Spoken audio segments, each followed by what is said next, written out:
ఎన్నికలంటే ఒక యుద్ధం. అస్త్రశస్త్రాలన్నీ విడిచారు, అన్ని రకాలు అయిపోయినాయి. ఎత్తు పై ఎత్తు, వీళ్ళు బాణం వేయడం, వాళ్ళు ఒక బాణం వేయడం, ఆ బాణం ఈ బాణం రచ్చ రచ్చ నడుస్తూ ఉన్నాయి. అబాండాలు అబద్ధాలు వీటితో ఒకళ్ళనొక్కళ్ళు కుట్టేసుకోవడం తిట్టేసుకోవడం ఒక్కటే తక్కువ. మొత్తం రచ్చ పూర్తయిపోయింది. ఇక చంద్రబాబు గారి చేతిలో ఉన్న చిట్ట చివరి అస్త్రం ఏంటి?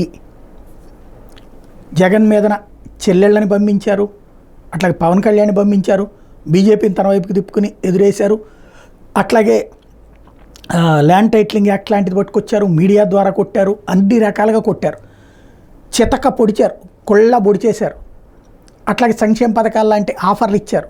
ఇవన్నీ పోను. ఇక నెక్స్ట్ నాకున్న అనుమానం అయితే ఇదే నా చిట్ట చివరి ఎన్నికలు అనే అస్త్రం వాడతారేమో. ఇవాళకి నాకు 74 ఏళ్ళు వచ్చేసినాయి కాబట్టి నాకు చిట్ట చివరి అవకాశం ఇవ్వండి, ఇంకా 79 ఏళ్ళు ఆ తర్వాత సంగతి అనే మాట అంటారా? ఈ మాట అనద్దని పార్టీ వాళ్ళు చెప్తారు. ఎందుకంటే మీరు బ్రతుకున్నంత వరకు మీరేనండి సీఎం, మళ్ళీ మీరు తర్వాత ఉండరు అంటే కనుక, తర్వాత రాజకీయం చెయ్యరు అంటే కనుక పార్టీ పరంగా దెబ్బ అయిపోతుంది, అప్పుడు అసంతృప్తి వచ్చేస్తుంది పబ్లిక్లో కూడా అని ఆయన్ని కంట్రోల్ చేస్తారు ప్రాక్టికల్గా అయితే. కానీ నాకు ఇది లాస్ట్ ఛాన్స్ అనే పాయింట్ ఏమైనా వాడతారా?